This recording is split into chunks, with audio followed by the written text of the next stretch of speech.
Hi అండి, అందరూ బాగున్నారండి. నేను బాగున్నాను. మీరందరూ బాగుండాలని మనస్ఫూర్తిగా కోరుకుంటున్నానండి. ఈరోజైతే మేము ఆవకాయ పచ్చడి పెడుతున్నామండి. సంవత్సరం అంతా నిల్వ ఉండే ఆవకాయ పచ్చడి చాలా అంటే చాలా బాగుంటుంది. ఒకసారి మీరు కూడా ఈ విధంగా ట్రై చేయండి. ముందుగా మామిడికాయలండి, తాజా కాయలు తీసుకుంటే బాగుంటుందండి.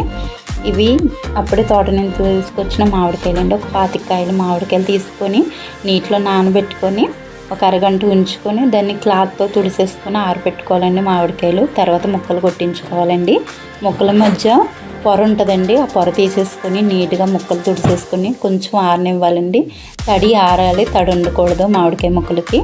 ఆరిన తర్వాత ఒక బేసిని తీసుకొని దాంట్లోకి ఒక లోట ఆవు పిండి అండి, ఒక 2 లోటాలు కారం అండి, పావు లోట కల్లుప్పు అండి, ఒక 50 గ్రాములు మెంతులు, ఒక 1/4 కేజీ ఎల్లుల్లిపాయ రేకలు పొట్టు ఒలిసేసుకొని వెల్లుల్లిపాయ రేకలు వేసుకొని కలుపుకోవాలండి. కలుపుకున్న తర్వాత మామిడికాయ ముక్కలు వేసుకొని కొంచెం ఆయిల్ వేసుకొని కలుపుకొని ఒక జాడీ కానీ ప్లాస్టిక్ బకెట్ కానీ తీసుకొని అందులోకి కొంచెం ఆయిల్, వేరుశనగ ఆయిల్ వేసుకోవాలండి.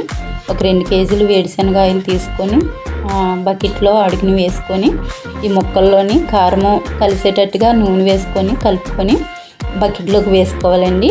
మళ్ళీ కొంచెం మామిడికాయ ముక్కలు కారంలో కలుపుకొని కొంచెం ఆయిల్ వేసుకొని కలుపుకొని మళ్ళీ బకెట్లో పెట్టుకోవాలండి. అలాగే మొత్తం ముక్కలన్నీ ఆ కారం బాగా పట్టేటట్లుగా కలుపుకొని బకెట్లోకి పెట్టుకోవాలండి.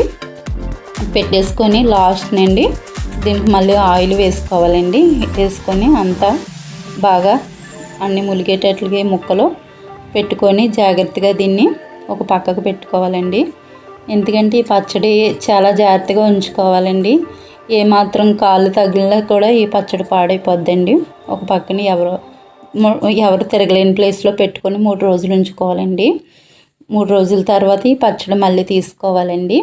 తీసుకొని ఒక బేసిన్లోకి పచ్చడి తీసుకొని బాగా కలుపుకొని ఉప్పు సరిపోయిందేమో చూసుకొని మళ్ళీ ఒక జాడీలోకి కానీ ఇందులో కన్నా ఒక గాజు సీసాలోకి కానీ తీసుకొని పెట్టుకోవాలండి. అంతేనండి.